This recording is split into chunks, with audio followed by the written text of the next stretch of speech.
The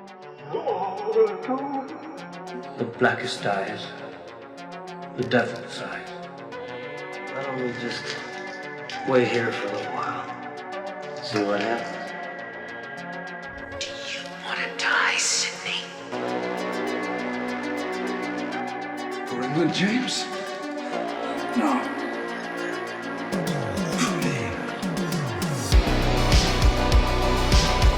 We all go a little mad sometimes. Fill your hand, you son of a bitch! Look what you did to him! I have come here to chew bubblegum and kick ass. And I'm all out of bubblegum.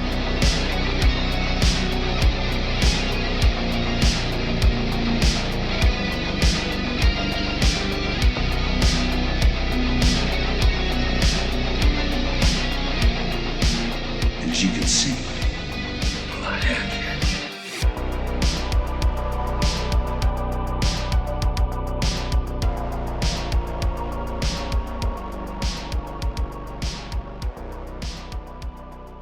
What is up, everybody? Welcome back to Macho Movie Madness. Ooh, yeah.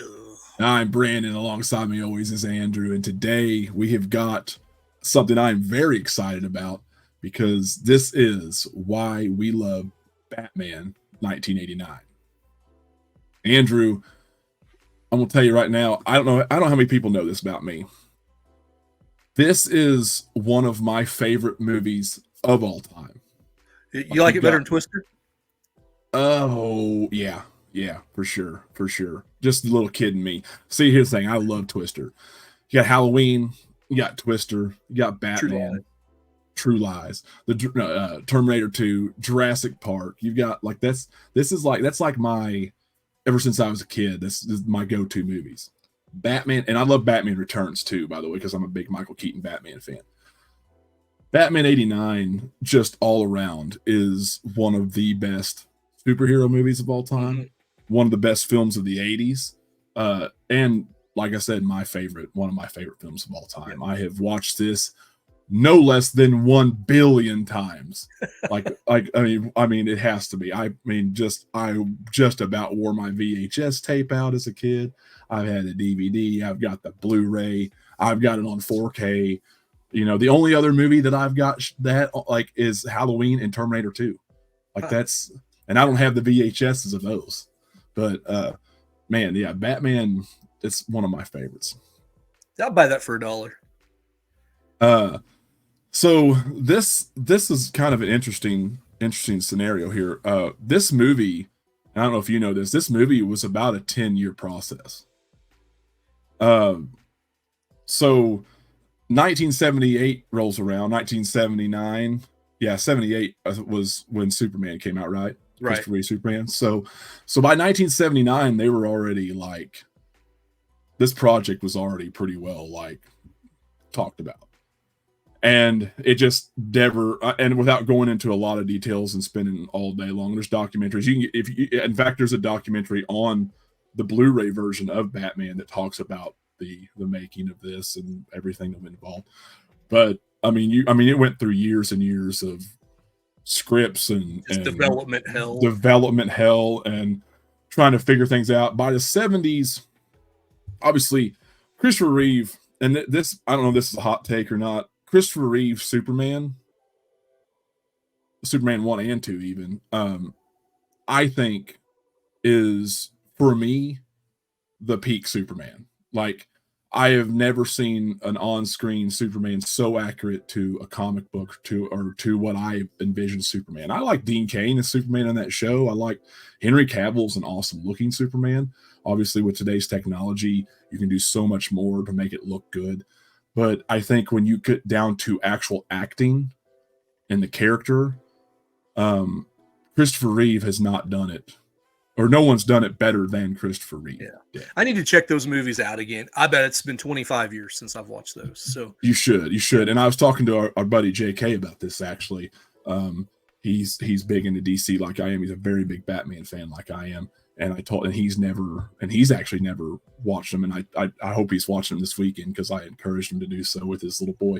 But uh you just the way, and I know we're getting off subject just for a quick second, but just the way Christopher Reeve acts between the Superman character and the Clark Kent character is so masterful. It's so good and so believable. And I think that really lends, like, I think that is at its core what makes those movies so great, other than that awesome Jonathan Williams theme. Did I get that right? Jonathan Williams? Probably. The composer? Yeah.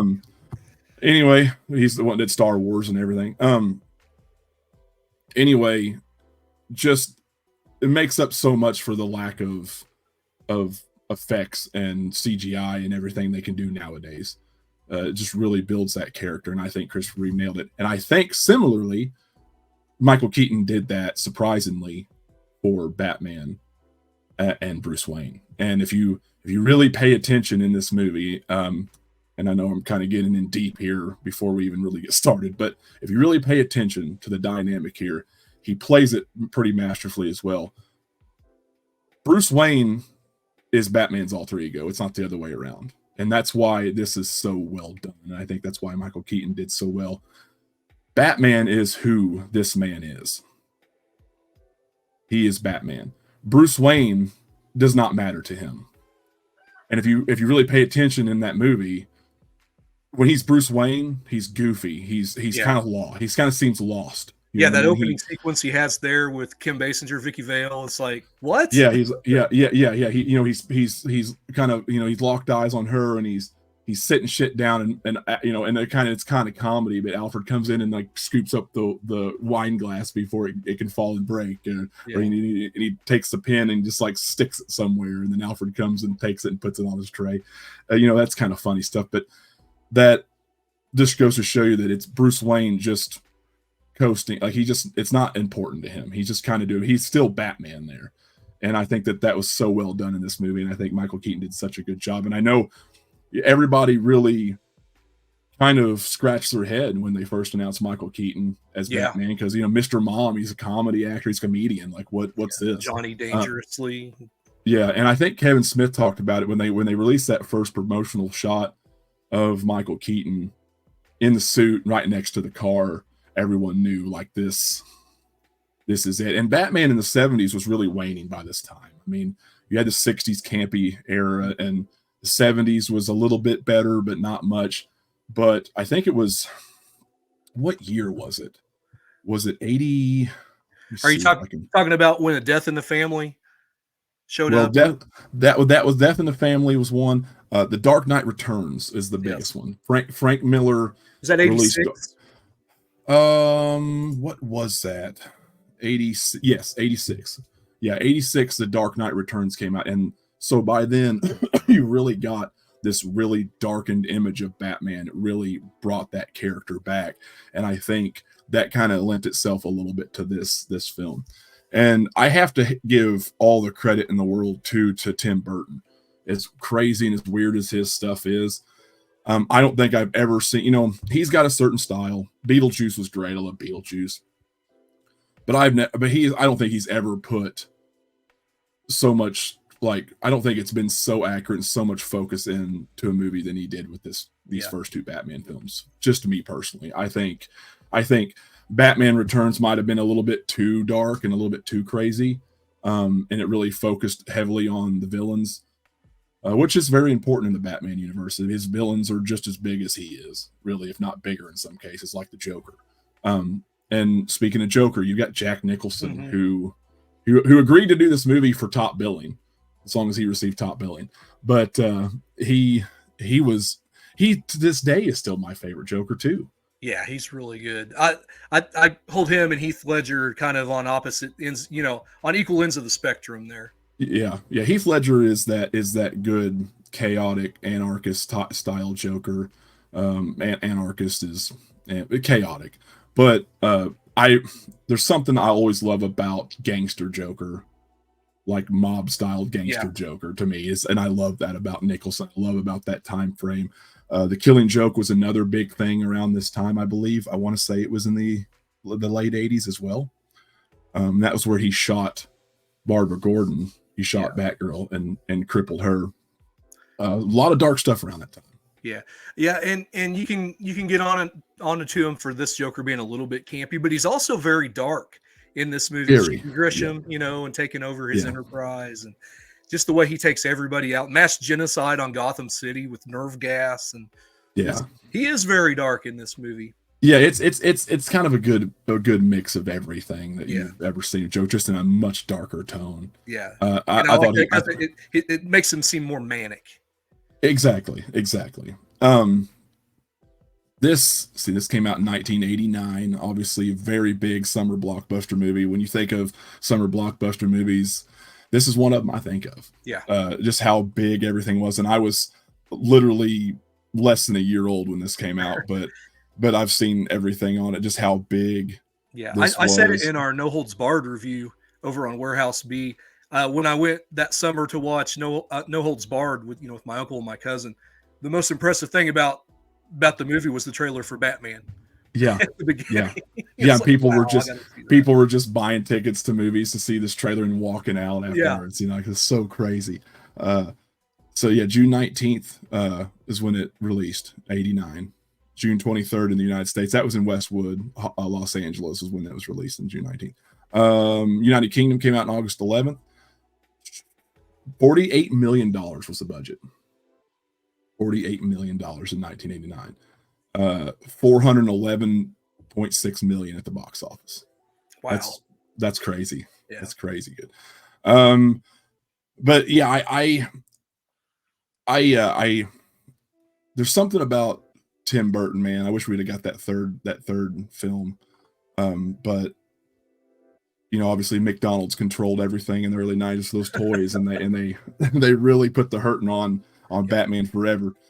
So Keaton didn't come back if Tim Burton wasn't, and they pretty much forced him out. Kim Basinger, you had Robert Wool in this, Pat Hingle, Billy D. Williams, cooler than the other side of the pillow.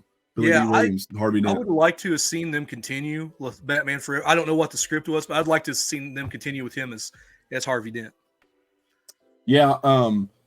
In fact, they just real quick here. I know they did continue it in comic book form. I don't know if I told you about this, but yeah, Batman Forever is going to have like Marlon Wayans as Robin. I don't know how any of that would have turned out, but Billy D. Williams is Two-Face, but this is kind of this is kind of what he would have looked like here. I don't know. Can you see that? Yeah. So this is the graphic novel of Batman 89. They continued basically the story in comic book form here, and it's pretty awesome. I love it, but definitely recommend checking that out if you guys like comic books or you want to just see kind of what Batman 89 would have looked like. That universe's Batman would have looked like going forward. You got Marlon Wayans Robin in this. He actually looks kind of badass in this. You got a hooded. I think that looks pretty cool. As much as Robin could be badass. Yeah. I guess I don't even know where to start to break down this film. It's like first the music, the atmosphere. Oh yeah. I guess we can start there. Danny Elfman is awesome. He's of course involved in every one of Tim Burton's movies. The atmosphere in this movie is unreal. And I don't know what it is about like Tim Burton. He uses these like set models. Yes. Films these set pieces. And in some shots you can really see it. Yeah, like when they're scaling up a building. Yeah, you're scaling up a building or like when the Batwing comes in and you see the toy cars sitting there and it crashes. But for some reason, I don't know, like you don't notice it that much. It works. I would roll my eyes literally if anybody else did this. Yeah. But for some reason, it just works in his movies. One thing I want to say that he got 100% right in this is the atmosphere of like Gotham City as a character unto itself in this movie. And I feel like that's where the 2000s movies kind of miss, because they do such a good job of, the set pieces, the models, everything. You were totally immersed into Gotham City in this movie. Yeah, and I'm really glad you mentioned that. Because I totally agree. Even kind of like the matte paintings in the background, I think was the Acme or Axis chemical plant. Was that also like when they show it way off in the background? Was that also a matte painting or a model or something? Maybe, Yeah, maybe I don't know. I thought that was really cool. Yeah, the set pieces in this were incredible, and they built. I think it was in London, maybe Yeah. somewhere, and they built this whole entire set because like they had Bob Kane come in and was doing some stuff with him. It's all in special features of Batman, but yeah, huge. I mean, just huge set pieces. Yeah, and that whole place where the Axis chemical plant was, that was the atmosphere processor and Aliens that they dressed up. Yeah, A lot of that stuff was still there from Aliens a couple years previous. That's so cool. Like, that's so awesome. Yeah, I agree with you though. You really just get immersed into this movie, and the car. Oh my god! Yeah. Still to this day, that Batmobile is my favorite Batmobile. The best. It's the best Batmobile, 100%. I love the suit, even though he can't like move his head in it. Like, I still love it. You know, he has to like do this weird thing. Yeah, completely turn. Yeah, and you got to hand it to him. Like, I mean, for being a shorter guy, they made it work. They made it work, and somehow that dynamic between him and Jack Nicholson was just the best, man. The absolute best. What do you think is probably your favorite scene in this movie? Some of your favorite couple favorite scenes. Of course, the very ending of him, standing there with the bat signal, that's iconic. It's super imagery. Yeah, I love that good shot. I love just about anything in this movie with Jack Nicholson in it. To me, he steals the show. Like, yeah. And I can't really pick one, from when he uses the hand buzzer on the guy, to where he's who's getting hot in here? Go behind his back and shooting him and just laughing, carrying on the parade.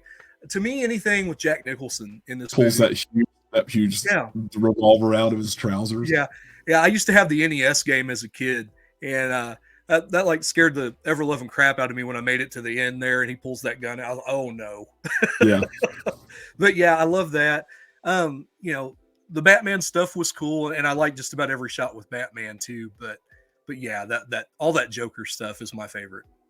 One of my favorites is like images is when he like slowly lowers in that steam at the beginning. Yeah. With those two thugs on the roof, and they're sitting there talking about him or whatever, and he just kind of like slowly. I like that scene a lot. I like the image at the end with him standing on the rooftop and the bat signal in the background. I like that a lot. And of course, you had the goofy scene with the bat plane going up into the moon to create the bat symbol. Yeah, coming down. That's kind of a nudge, nudge, wink, wink type thing. Yeah. But the Joker, I agree. He steals the show, man. Look, all those crazy things that he says. I mean, the dialogue's insane. Yeah. Never rub another man's rhubarb. Yeah. Well, I'm gonna try to work that catchphrase into Macho Movie Madness at some point. Never rub another man's rhubarb.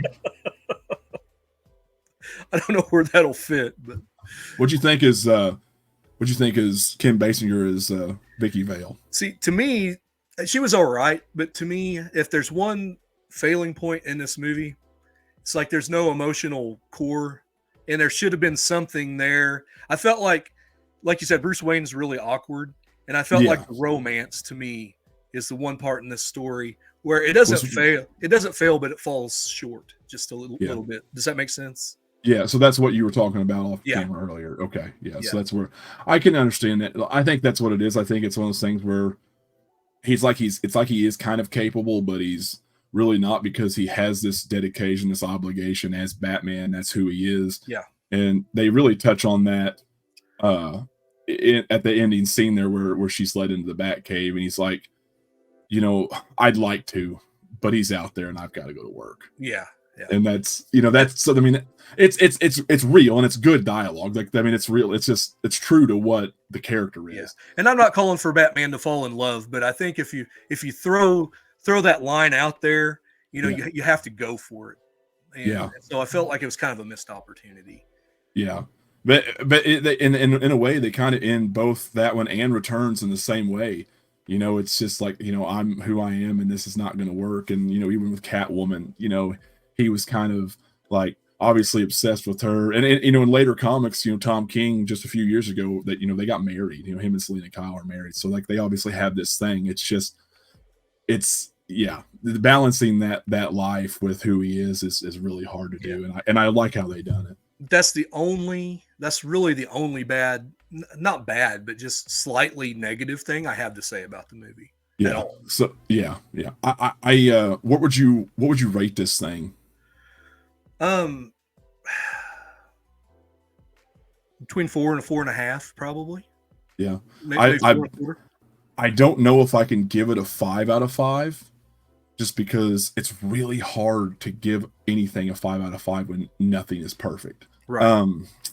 That's the only reason why I'm not, because, you know, the child in me, the fan in me is like, nah, this is a 10 out of 5. You know, yeah. But I would definitely give it a 4.5 for sure. It's pretty damn close. Yeah, we can go 4.5 across the board. I think 4.5 out of 5 is a very fair, solid score for this movie. It's that solid. Like I said, it's not perfect, but it is damn near close to perfect. It's so iconic. The cinematography is amazing. The atmosphere is amazing. The dialogue is super memorable. The scenes, the imagery, super memorable. The score is amazing. The theme is amazing. And, you know, you got John Williams over here with Star Wars and Superman and Indiana Jones. And then you got Danny Elfman over here that's, you know, doesn't have quite that, you know, those iconic themes for those movies, but he's got these other ones. But Batman is right there. Yeah. Batman is just right there equal. That Batman march is amazing. Yeah. It's one of the best scores of my childhood, I think. 100%. Yeah. Yeah, 100%. And just everything, even this, and I even love the Batman Returns score too. You add kind of like that choir element into it, and, you know, the Christmas tones and stuff. Yeah. I really love that. Let us know down in the comments if you want to see. I would like to at least cover Through Batman Forever. Yeah. Let us know if you want to see the the next two at least. Yeah, let us know for sure, because I would definitely, I definitely think we should talk about Forever. So, because it gets a lot of flack because of the shift in tone, but I still think it's a pretty solid movie. I mean, I won't necessarily say that for Batman and Robin, obviously, but I think Forever has some elements to it. I think there's some stuff you can kind of defend. And I've not watched it in several years, probably over a decade, so I'm looking for a reason to watch it. So let us know. There you go. Yeah, let us know. Be sure to like and subscribe, all that good jazz. Let us know what you think of Batman in the comments as well. I could go on and on about this all day. We haven't even scraped really the surface of this. You kind of get lost just trying to talk about everything. Yeah. I don't have any notes here, so it's all off the cuff. I just have a Wikipedia page up just so I can get the budget. Anyway, yeah, let us know in the comments, and we got some pretty good shit coming up. What do we got coming up? It depends, I guess, when this comes out. Yeah, we've got. I think this is the end of what we've got recorded. I know I've been wanting to talk Total Recall for a long time. Okay, then we're gonna do. Okay, so this is the end of the line. We're gonna do Total Recall next. That's what we'll do. Okay, so we'll talk about why we love Total Recall next in the next one. So stay tuned for that. Until then, we're out of here.